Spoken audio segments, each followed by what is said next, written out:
The viral video shows the young girl holding her lunch tray as the mother tells her to stop bullying her son. While some parents support the mom, others say it shouldn't have been posted online. A mom confronted a bully on behalf of her child and posted the encounter on TikTok, dredging up some big-time feelings on all sides. I will describe the video but not post it. We'll get to why shortly. In the video, which mom deleted but then reposted, she approaches the child in the elementary school's cafeteria. "I'd name withheld's mom," she says.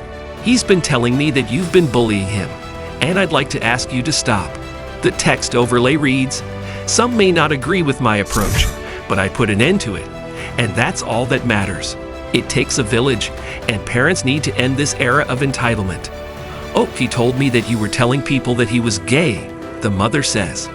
"Do not mess with my son. Do you understand me?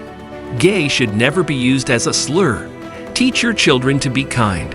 Reinforce this if you learn they've messed up. School officials should also step in. It certainly takes a village to end homophobia. The child's face isn't shown, but the rest of their body is." She responds, "Yes, ma'am." Mom ends the encounter by saying she'll go to the parents if the bullying continues. Was the mom right in confronting the alleged bully? The mother was calm, cool, and collected during it all. I'll give her that. But people had so many thoughts on the approach that she ended up addressing them in a pair of follow-up videos. For example, why didn't she go right to the other child's parents? "If I could have talked to the parents, I would have talked to the parents," the mom says. "The teacher wasn't allowed to give me the child's information, but her son told her who the child was, and apparently the child had bullied other kids too. Her mother reportedly already knew about the bullying, according to other parents. A lot of times in those situations, the kids learned that behavior from their parents," she said. Others felt mom should have let the kids handle it. The fact that this was a little girl complicated it. Mom responds, "My son knows better than to mistreat little girls. He is not going to put his hands on a little girl or call her a name." Ok, let's stop here for a second. You don't need to handle bullying by putting your hands on someone or calling them a name.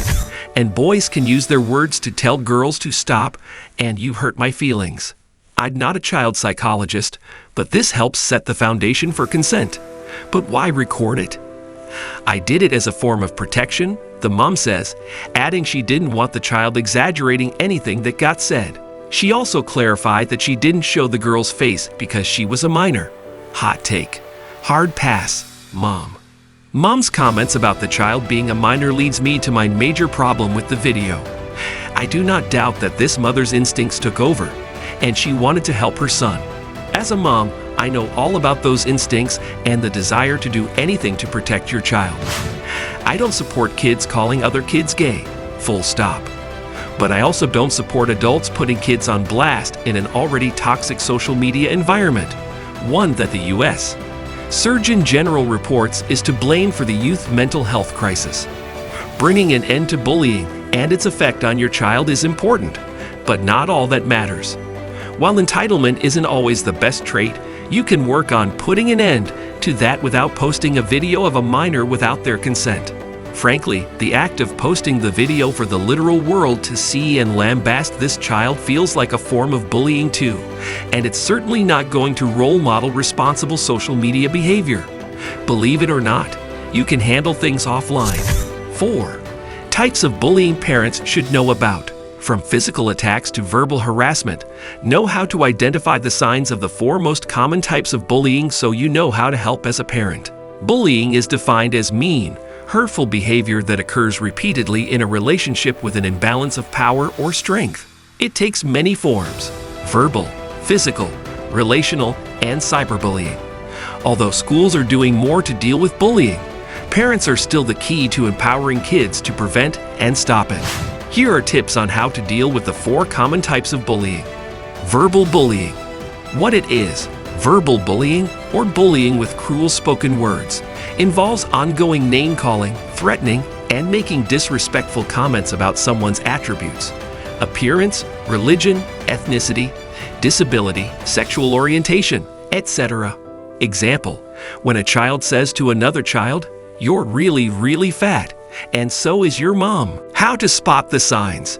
Children may withdraw, become moody, or show a change in appetite. They may tell you something hurtful that someone said about them and ask you if you think it's true. What to do? First, teach your kids about respect. Through your own behavior, reinforce how everyone deserves to be treated well. Thank teachers, praise friends, be kind to store employees. Stress self-respect and help your kids to appreciate their strengths. The best protection parents can offer is to foster their child's confidence and independence and to be willing to take action when needed, says Jane Jimerson, Ph.D., a school psychologist and professor at the University of California, Santa Barbara. Discuss and practice safe, constructive ways your child can respond to a bully. Brainstorm key phrases to say in a firm but not antagonistic tone, such as "that wasn't nice," "leave me alone," or "back off." Physical bullying. What it is: physical bullying, or bullying with aggressive physical intimidation, involves repeated hitting, kicking, tripping, blocking, pushing, and touching in unwanted and inappropriate ways. Example: a child gets his pants pulled down on the playground at lunchtime. How to spot the signs. Many children don't tell their parents when it happens, so watch for possible warning signs like unexplained cuts, scratches or bruises, missing or damaged clothes, or frequent complaints of headaches and stomachaches. Relational bullying.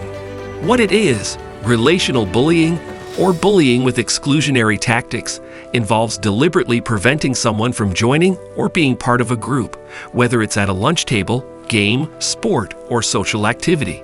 Example: a group of girls in dance class keeps talking about a weekend sleepover and sharing pictures, treating the one uninvited child as if she were invisible. Cyberbullying. What it is: cyberbullying, or bullying in cyberspace, involves haranguing someone by spreading mean words, lies, and false rumors through emails, text messages, and social media posts. Sexist, racist, and homophobic messages create a hostile atmosphere, even when not directly targeting your child. Example: when someone tweets or posts, "Caden is a total loser. Why is anyone hanging out with him? He's so gay." In another follow-up video, the creator posted that the child's mother is trying to get her banned from school. "I'd much rather have her call me," the mom says. She also said people found her workplace number and are trying to get her fired. "If you can find the number for my place of business, you can also find my number and call me yourself," she says. That's selfish. This is all rather rich for someone who did a bunch of verbal gymnastics to explain why she didn't call the other child's parents in the first place. So now, the original poster is filing a complaint with the superintendent. Hey, fair enough. Bullying and slurs aren't okay.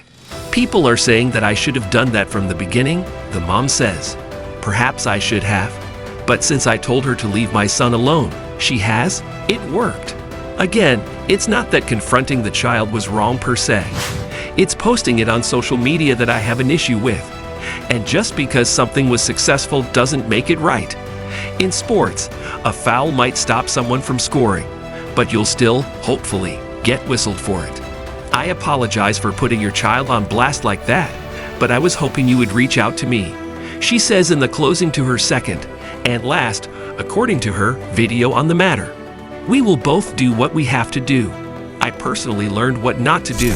If you enjoyed this video, don't forget to give it a thumbs up and subscribe to our channel.